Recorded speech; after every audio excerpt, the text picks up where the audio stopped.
I love this state and I love my city. A lot of people, when they go away to college, they don't come back home. They move on to someplace else. But I was always involved in Newark. My mother and father, when I came back from college, they were both still alive.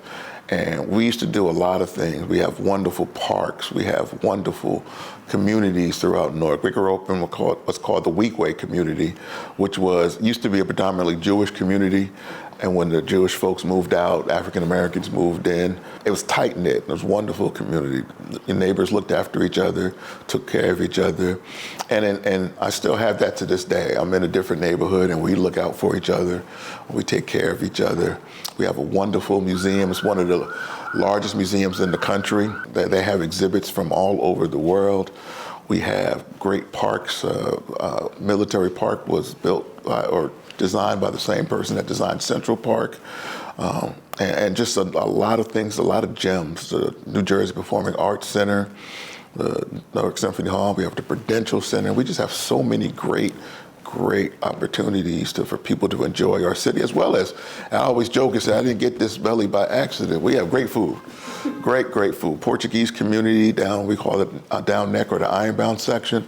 The food is amazing down there. So I'll say I have two favorite places, because I do. I have one is a soul food place called Vonda's Kitchen. The food is excellent. In fact, she catered the Super Bowl when it was up here. She was one of the people. So, the food had to be good to do that. And in the other place, it's called Forno's. It's a Portuguese restaurant.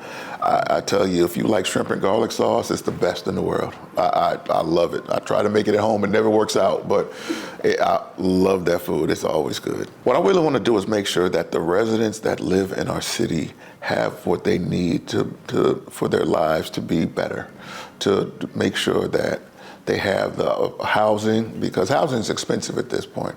So to make sure they have affordable housing, to make sure that their streets are safe, to make sure that there's no garbage, that the community is clean, and to make sure that they have opportunities. If they want to go work at Audible or Prudential, that we make sure we provide the resources for them, provide the training necessary for them to do that.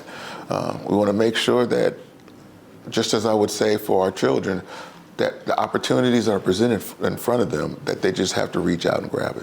What makes me upset and disappointed is when people have complaints, but don't want to hear solutions. What we try to do is we try to resolve everybody's issue. I mean, that's what I do here.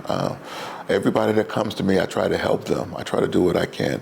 But we have certain folks who don't really want an issue resolved. They want to be able to come to a council meeting and just grandstand, to be quite frank. They don't want solutions. They just want to get on the camera. They just want to speak. They just want to be seen. And it's funny because there are times where they'll be on the camera yelling and calling me every name but the Son of God. But the minute the cameras turn off, they're like, "Hey, Larry, how are you doing? Oh, nice." And they're all nice to me. I look to see if there's a knife in my back or something when they hug me. But, it's part of the business, and it's part of doing what we do. The idea is we always aren't going to agree. But when we don't agree, let's disagree respectfully. And I think that is probably the biggest issue I have in terms of it. I don't mind people disagreeing with me. I don't know all the answers. I always say that it's the height of arrogance for government to think that we have all the answers. We don't. We need the community. We need organizations to help us make our city a better place.